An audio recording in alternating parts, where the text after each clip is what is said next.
ہے self checking جس کو کہتے ہیں، خود اپنے آپ کو چیک کرنا کہ میں کہاں صحیح ہوں اور کہاں غلط ہوں۔ فرمایا کہ جس نے رمضان کے روزے رکھے اپنے آپ کو چیک کرتے ہوئے کہاں صحیح غلط کہاں، دیکھیں روزہ رکھنے والے انسان کو کون آ کر دیکھے گا کہاں تیرا روزہ صحیح اور کہاں غلط ہے۔ اسی طرح رات کو تراویح پڑھنے کے واسطے کون اس کو پکڑ پکڑ کر لائے گا کہ تراویح پڑھ تیرے پاس عذر ہے کہ نہیں ہے۔ یہ صرف انسان کا اپنا وہ ایمانی ذوق اور سیلف چیکنگ جو ہے وہ اس کی وہی دراصل اس کو مجبور کرتی ہے۔ فرمایا کہ اس کے گناہ جو اب تک ہو چکے ہیں وہ مغفرت ہو جائیں گے۔ تو یہ حفیظ اس کو فرمایا کہ جو نگرانی کرنے والا بھی ہو اپنے احوال کی۔ اور من خشی الرحمن بالغیب، وہ کہ جو رحمان سے ڈرتا ہو بن دیکھے۔ عجیب بات ہے، یہاں یہ قرآن کا کمال ہے۔ خشیت ڈر ہوتی ہے کسی ڈراؤنی چیز سے، جو ڈراؤنی نہ ہو اس کا کیا ڈر؟ کیا اللہ کا ڈر جو ہے اس واسطے کہ جیسے سانپ سے ڈرنا ہوتا ہے، بچھو سے ڈرنا ہوتا ہے، تو شیر سے ڈرنا ہوتا ہے، ایسا ڈر ہے اللہ سے؟ نہیں، اسی لیے لفظ رحمان لائیں، ورنہ ہوتا یہ کہ اگر میرے جیسے اور آپ جیسے انسان کا اگر کلام ہوتا تو ہم کہتے ہیں من خشی الجبار، من خشی القہار، پھر یہ ہوتا۔ تو اس کا مطلب یہ کہ اللہ میں ڈراونے ہیں، ان سے ڈرنا نہیں۔ ایک ڈر ہوتا ہے تعظیمی، ریسپیکٹ، عظمت ہے کسی کی اس لیے ڈر ہے، اور ایک ڈر ہے کسی کا اس لیے کہ وہ ڈراونا ہے اس لیے ڈر ہے۔ سمجھ میں آیا؟ ماں باپ کا بھی ڈر ہوتا ہے اولاد کو، مگر اس لیے نہیں کہ وہ خوفناک ہیں، خطرناک ہے، کھا جائیں گے، بلکہ ان کی عظمت بشرطے ہے کہ وہ ماں باپ کو جانتا ہو کہ ماں باپ کس کو کہتے ہیں۔ تو ماں باپ کی جو کس سے جو ڈر ہے، ایک بچہ کوئی غلط کام نہیں کرتا، کیوں؟ اس لیے کہ ماں باپ سے ڈر ہے کہ ماں باپ پھاڑ کھا جائیں گے، نہیں، دراصل ان کی تعظیم، ان کی عظمت جو ہے وہ اس کو ڈراتی۔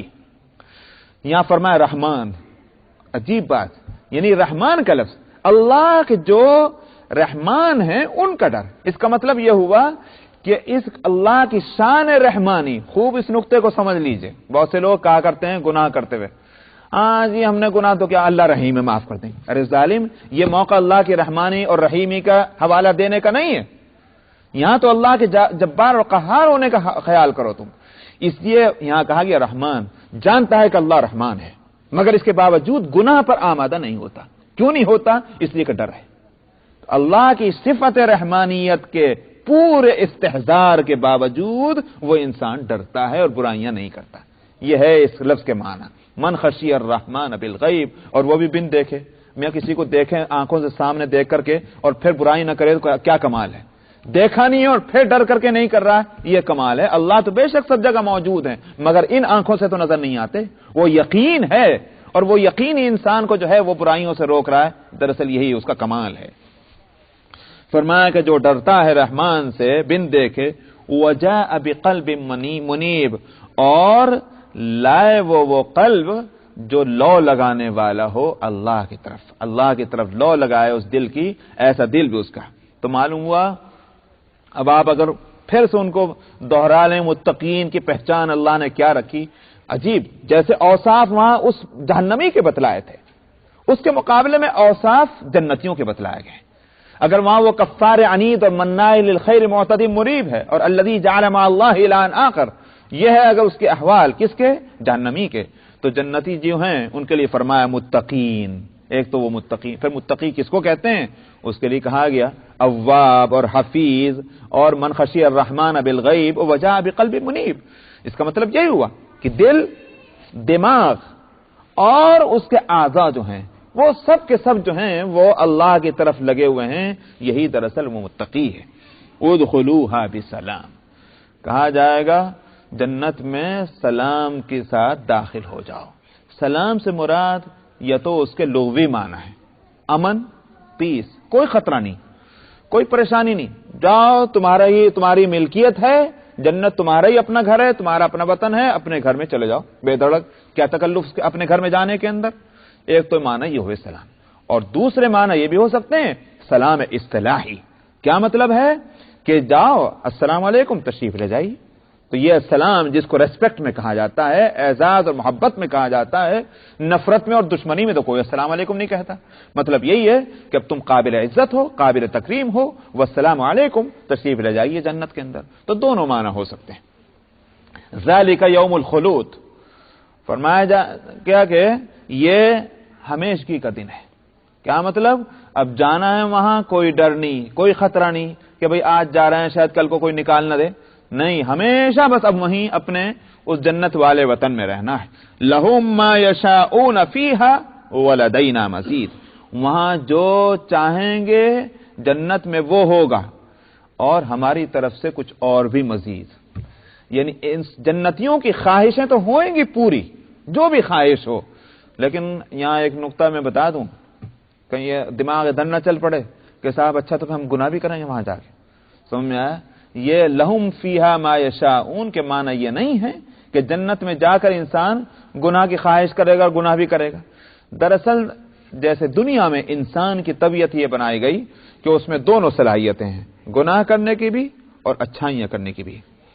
جنت میں جنتی کا مزاج یہ بن جائے گا کہ وہ خواہش ہی کرے گا اچھائی کی، برائی کی خواہش اس کے دل میں آئے گی نہیں، وہ اس کے لیے گویا یوں کہ طبیعت ہی نہیں رہی اب۔ اسی طرح سے وہاں جنتی جو خواہش کرے گا وہ کرے گا اچھائیوں کی، اور وہ ساری خواہشات وہاں پوری ہوں گی۔ فرماتے ہیں کچھ ہماری طرف سے اور بھی دیا جائے گا جس کی انسان خواہش ہی نہیں کر سکے گا، وہ اس میں اس کی سمجھ ہی نہیں کہ وہ خواہش کرے، مزید نعمتیں ہماری طرف سے اور ملیں گی۔ وَكَمْ أَهْلَكْنَا قَبْلَهُمْ مِنْ قَرْنٍ هُمْ أَشَدُّ مِنْهُمْ بَطْشًا فَنَقَّبُوا فِي الْبِلَادِ هَلْ مِن مَّحِيصٍ۔ اس کے بعد سورت کے ختم پر، چونکہ ابتدا کہیں کس مضمون سے تھی، ان لوگوں کے تذکرے سے جو قیامت کے منکر ہیں۔ بل عجبوا ان جاءهم منذر منهم فقال الكافرون هذا شيء عجیب، یہ آیت ہے جس سے سورت شروع ہو رہی ہے، یہ تیسری آیت ہے اس سورت کی۔ تو معلوم ہوا ان کفار کے جو قیامت کے منکر ہیں اور نبی کریم صلی اللہ علیہ وسلم کی نبوت کو نہیں مان رہے ہیں، ان کا ذکر تھا۔ سورت ختم ہو رہی ہے، پھر انہی لوگوں کو متوجہ کیا جا رہا ہے۔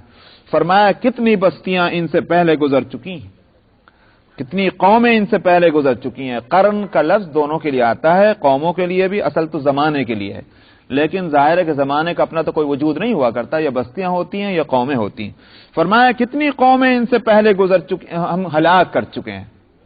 اہلکنا، وہ کوئی کمزور نہیں تھے کہ ہم نے ان کو کچل دیا اور تم بڑے طاقتور ہو، تم پر ہمارا قابو نہ چلے گا۔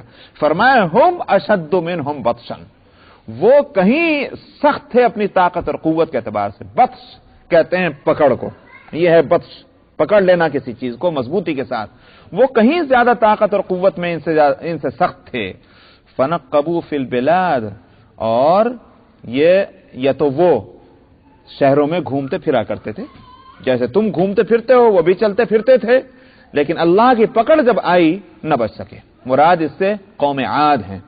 قوم عاد انسانی تاریخ میں طاقتور ترین قوم گزری ہے، قد و قامت ان کے بڑے اعلی، اور طاقت اور قوت ان کی بے مثال، اس کا ذکر ہے کہ اس جیسی قوم تو کوئی بھی نہیں گزری جیسی قوم عاد تھی۔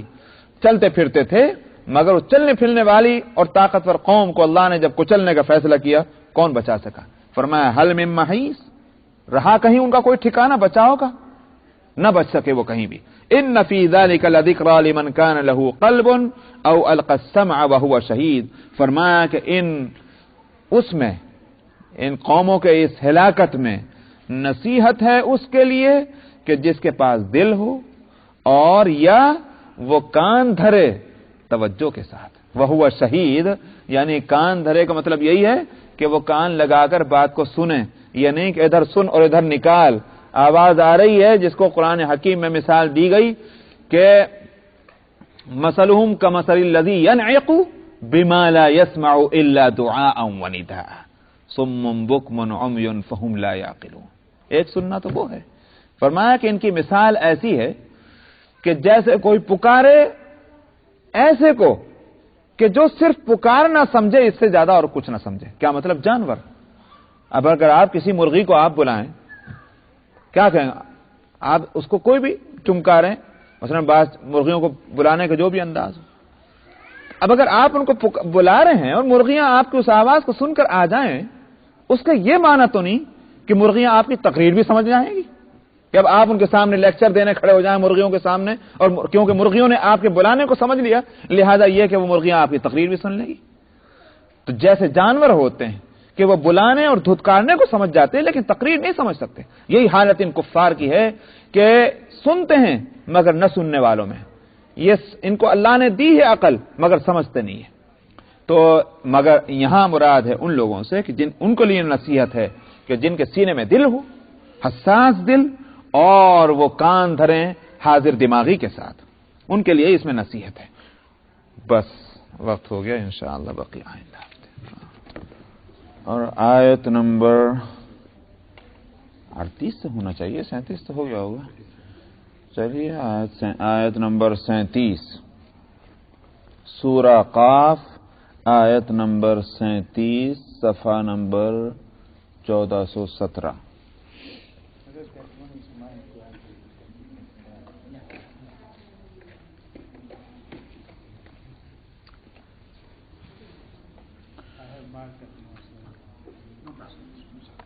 اعوذ باللہ من الشیطان الرجیم،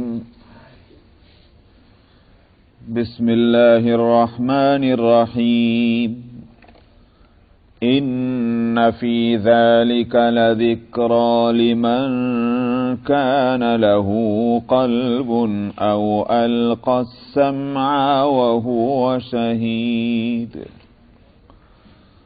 وَلَقَدْ خَلَقْنَا السَّمَاوَاتِ وَالْأَرْضَ وَمَا بَيْنَهُمَا فِي 6 أَيَّامٍ وَمَا مَسَّنَا مِن لُغُوبٍ،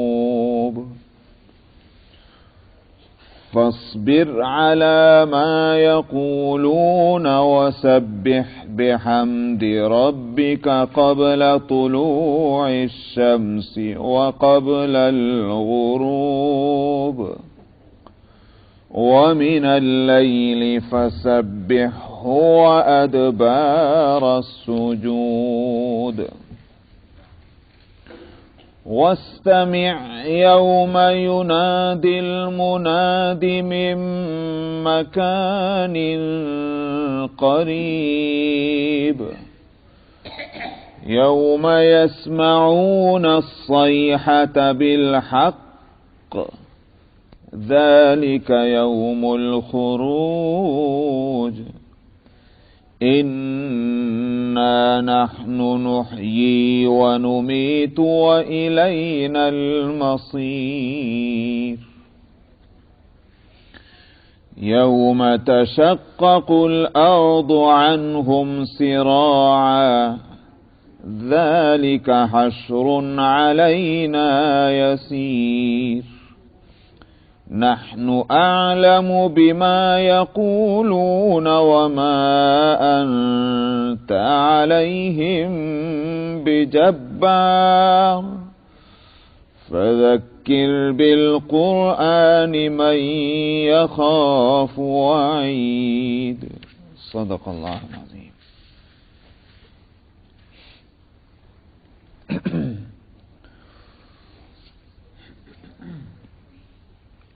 آیت نمبر 36 میں فرمایا تھا کہ ان سے پہلے کتنی قومیں جو بڑی طاقتور تھیں، چلتی پھرتی تھیں، ان کو ہم نے ہلاک کیا، ان کا کہیں نام و نشان نہیں، ان کو کوئی پناہ نہ ملی۔ تو اس بات میں نصیحت ہے اس شخص کے لیے کہ جس کے پاس دل ہے اور وہ کان لگا کر توجہ کے ساتھ سنتا ہو، ایسے آدمی کے لیے نصیحت ہے۔ تو یہاں تک ہو چکا تھا پچھلے ہفتے، یہاں سے اسی قیامت کے امکان کے سلسلے میں اللہ تعالی اپنی قدرت کو بتلا رہے ہیں کہ جو ذات ایسی قدرت والی ہو اس کے لیے مردہ کو زندہ کرنا کون سا مشکل ہو سکتا ہے۔ فرمایا کہ ہم نے ہی پیدا کیا آسمانوں اور زمین کو اور جو کچھ اس کے درمیان میں ہے 6 دن کے اندر۔ تو کہاں 6 دن کی مدت، اور کہاں اس وسیع اور عریض کائنات اور یونیورس کہ آدمی اب تک جو ہے آسمان دنیا تک ہی نہیں پہنچا، اور حدیث اطلاع دیتی ہے کہ ایسے 7 آسمان ہیں، تو آسمان دنیا تک ہی رسائی نہیں ہوئی، اور جتنے آلات اب تک ایجاد ہو چکے ہیں وہ ابھی خلائی میں ان کی رسائی ہے، اس سے آگے نہیں۔ تو اللہ سبحانہ و تعالی جو جن کی قدرت اتنی وسیع ہے اور اتنے مختصر وقت کے اندر انہوں نے ایسی زبردست کائنات کو بنایا، ان کے لیے کیا مشکل ہوگا کہ مردوں کو زندہ کر دیں۔ فرمایا کہ وما مسنا من لغوب، یہ سب کچھ کرنے پہ ہمیں کوئی تھکن بھی نہیں ہوئی۔ آدمی نے بہت کام کر لے تو تھک جاتا ہے، تو فرمایا کہ ہمیں تھکن بھی نہیں۔ تو اس لیے اپنے اوپر نہیں قیاس کرنا چاہیے اللہ سبحانہ و تعالیٰ کے معاملات کو۔ اللہ کی شان اور اس کی ذات بالکل نرالی ہے۔ فاصبر علی ما یقولون، یہاں سے نبی کریم صلی اللہ علیہ وسلم کو خطاب ہے اور تسلی ہے کہ جو لوگ جو بھی اس طرح کی باتیں کہہ رہے ہیں تکلیف دے، کہ جس سے ایک نبی کے حساس دل کو تکلیف پہنچنی چاہیے۔ نبی کا دل حساس اس اعتبار سے میں کہہ رہا ہوں کہ یہ نہیں کہ بھئی کوئی نازک طبیعت ہیں اور بہت سینسٹیو ہیں، اس واسطے ان کو مراد یہ ہے کہ نبی کو جو تعلق امت سے ہوتا ہے وہ تعلق نبی کو سینسٹیو بنا دیتا ہے، حساس بنا دیتا ہے۔ دیکھ لیجئے آپ، ماں باپ کو سب سے زیادہ تعلق اولاد سے ہوتا ہے، اولاد کے معاملے میں وہ بہت زیادہ سینسٹیو ہوتے ہیں، اوروں پہ کچھ بھی گزر جائے ماتھے پہ شکن بھی نہیں آئے گا، لیکن اولاد کی ذرا سی بات جو ہے وہ ایسا معلوم ہوتا ہے کہ جیسے دل کے ٹکڑے کر دیے۔ ذرا سی ان کی غلطی، ذرا سی ان کی گستاخی ماں اور باپ کے سر پر جو سینے پر جو ہے وہ ایسا کہ سانپ لوٹا دیتا ہے۔ تعلق کی بات ہے، دوسرے کو گالی بھی دے دیں تو کیا ہوگا؟ نبی کو تعلق ہوتا ہے امت سے، اس واسطے امت کی غلطیاں، امت کی حماقتیں اور بے وقوفیاں جو ہیں تکلیف دیتی ہیں۔ تو اللہ سبحانہ و تعالیٰ فرماتے ہیں صبر کیجئے، فاصبر علی ما یقولون، آپ صبر کریں۔ اور یہ میں پہلے ہی بتا چکا ہوں نبی کو صبر کی تلقین کیوں کی جاتی ہے۔ ایک تو اس وجہ سے کہ آپ محبوب ہیں، اور محبوب کی تکلیف کوئی اچھی تھوڑی ہوتی ہے، نمبر 1۔ نمبر 2 جو اس سے آگے کی بات ہے وہ یہ کہ اگر یہ احساس تکلیف کا، رنج کا اور دکھ کا غالب آ جائے، آدمی کام کا نہیں رہتا، پھر کوئی کام نہیں کر سکتا۔ اسی واسطے آپ کسی غم زدہ سے کہیے کھانا کھا لیجئے، کہاں کھانا کھائے گا؟ اس کا دل کہاں لگے گا کھانے میں؟ وہ غم دور ہو جائے تب کھانے بیٹھے گا۔ فکر ہو، غم ہو، رنج ہو، دکھ ہو، اس میں آدمی کسی کام کا نہیں رہتا۔ اگر نبی امت کے غم میں اس طرح غلطاں اور پیچاں ہو جائیں کہ وہ اٹھنے کا نام ہی نہ لیں تو پھر کام کیسے چلے گا؟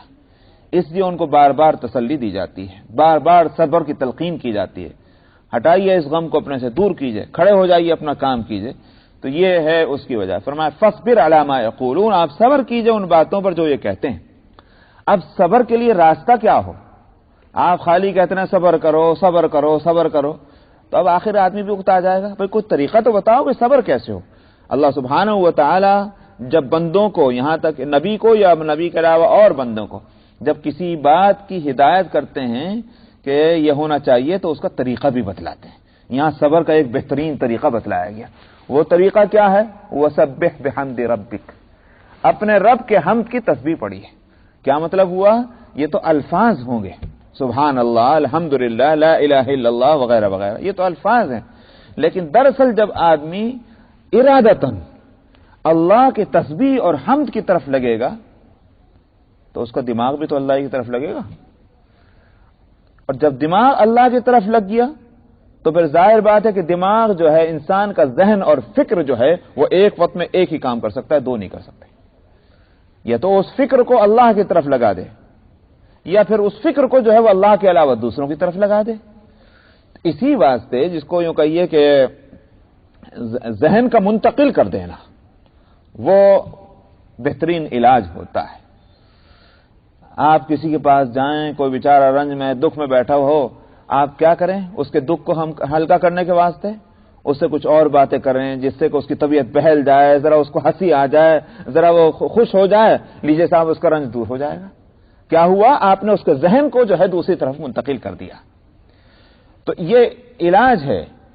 اسی واسطے احادیث میں جو ادب سکھلایا گیا بیمار کی تیمارداری کا، وہ یہ نہیں کہ آپ بیمار کے پاس جائیں کہنے وہ واقعی بہت تیز بخار ہو رہا ہے، یہ تو بالکل آدمی کو مردہ کر دیتا ہے، واقعی تم جی کس طرح رہے ہو، مجھے تعجب ہے، مر جانا چاہیے ایسے آدمی کو۔ وہ نہیں مرا تو مر جائے گا۔ لیکن اگر آپ اس کے پاس جا کر یہ کہیں کہ نہیں انشاءاللہ اللہ چاہے تو ٹھیک ہو جائے گا، کوئی گھبرانے کی بات نہیں ہے، ایسا ہو جاتا ہے، موسم کا اثر ہے، 10 باتیں کہیے، طبیعت ہلکی ہو گئی۔ حضرت تھانوی رحمۃ اللہ علیہ نے اپنا خود ایک واقعہ لکھا ہے کہ وہ طبیعت خراب تھی تو اپنے پاس جو رہا کرتے تھے، خدمت کرتے تھے، ان کو کہا کہ جاؤ حکیم صاحب کے پاس جاؤ اور جا کر ان سے کہنا کہ یہ حالت ہے، میں نے دوا استعمال کی اتنے دن تک اور اب حالت یہ ہے۔ وہ گئے حکیم صاحب کے پاس، آ کر انہوں نے جواب جو دیا وہ یہ دیا، حکیم صاحب نے کہا ہے کہ تعجب ہے کہ اب تک کیوں آرام نہیں ہوا، دوا تو اس کی بس یہی ہے جو میں نے دی ہے، اب اگر آپ کو آرام نہیں ہوا تو مجھے خود اس پر بڑی حیرانی ہے۔ یہ اس طرح کی بات کہی ہے، گویا فکر مندی کا اظہار انہوں نے حکیم صاحب نے بھی کیا اور انہوں نے ایسی آگے نقل کر دیا۔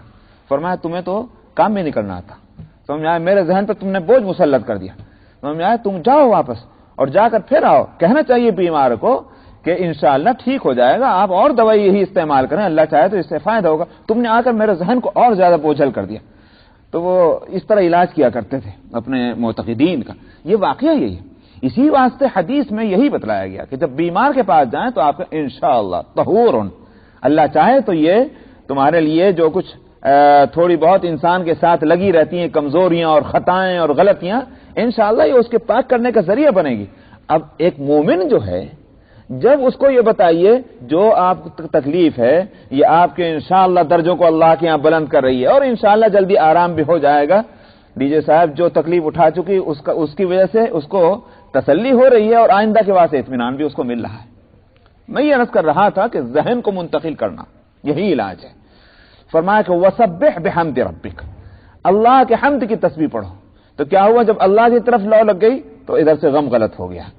اور فرمایا کہ قبل طلوع الشمس وقبل الغروب، سورج کے نکلنے سے پہلے اور غروب سے پہلے بھی، سن سیٹ اور سن رائز۔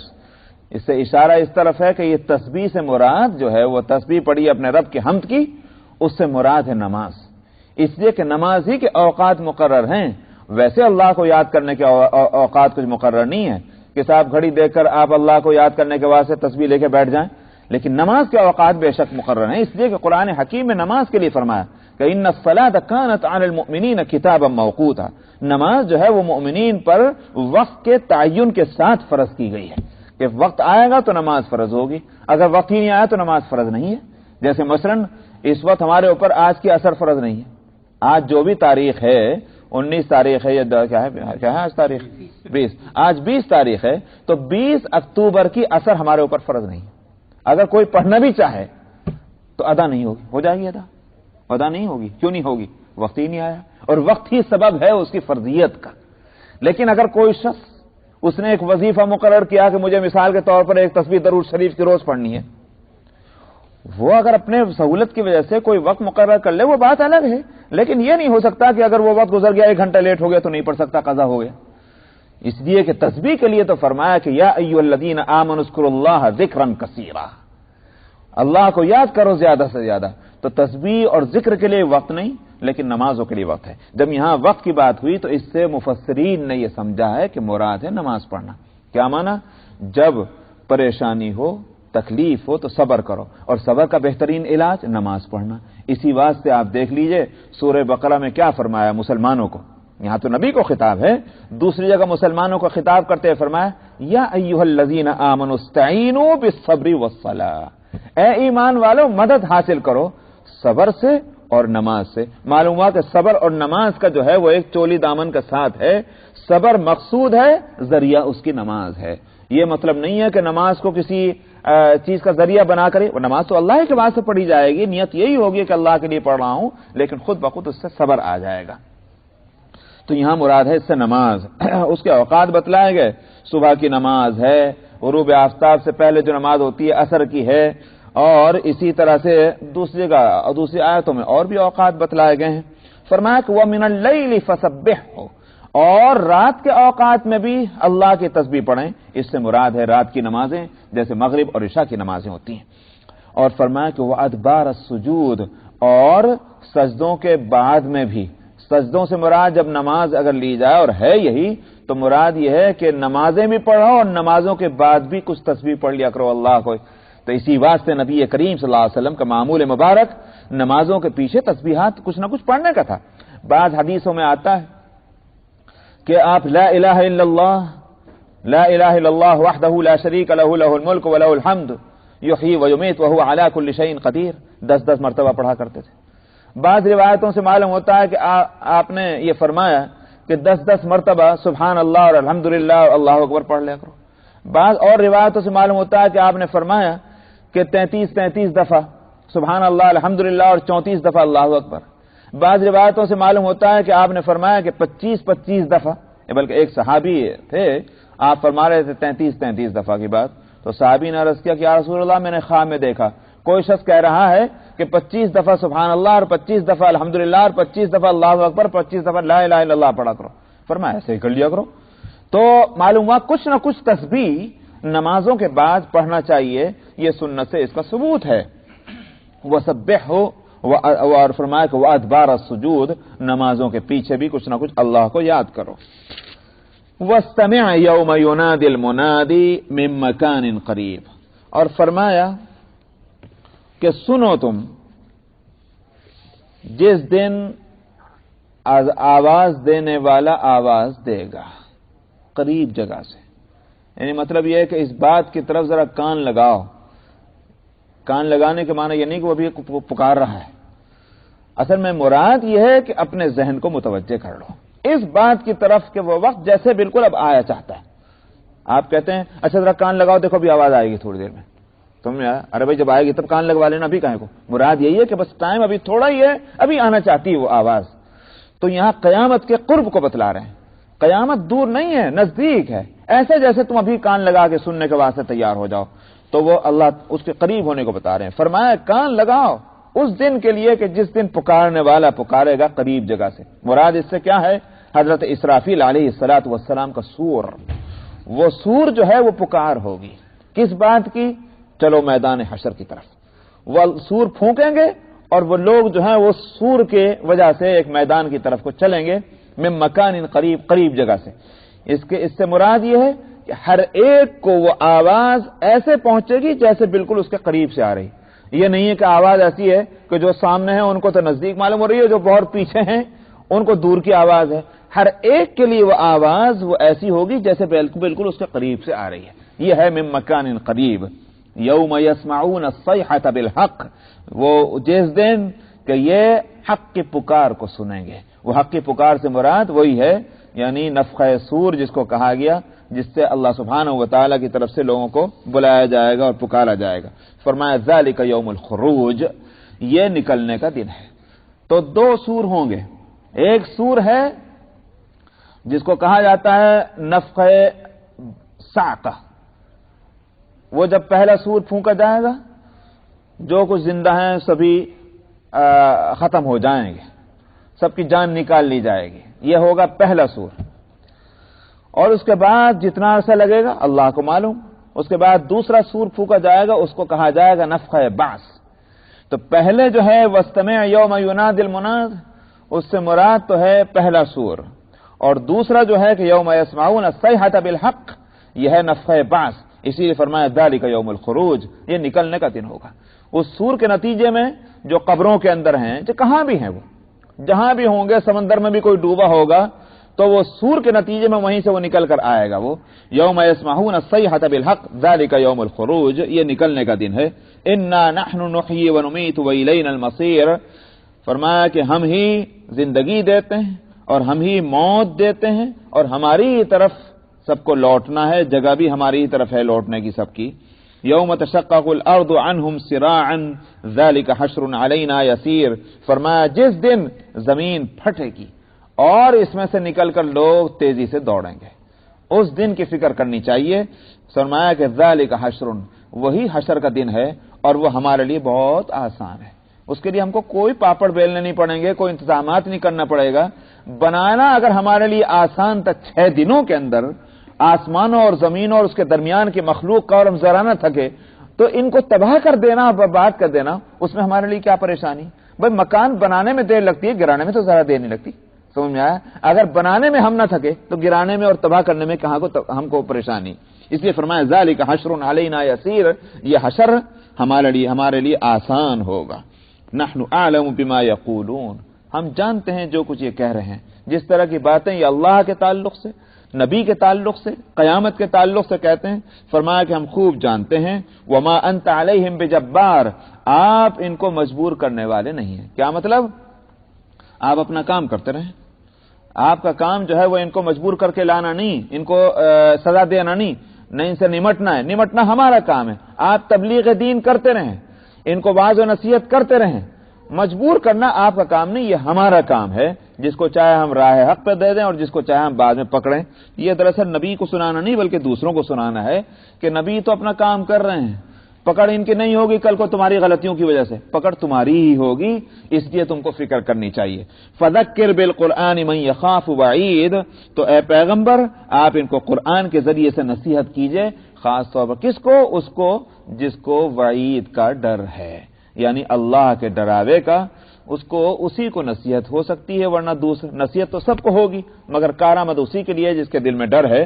قرآن کے ذریعے سے بہترین نصیحتیں قرآن ہی سے ہو سکتی ہیں. اس لیے فرمایا قرآن پاس ہے، اس سے نصیحت کیجئے. یہ سورہ قاف ختم ہوئی.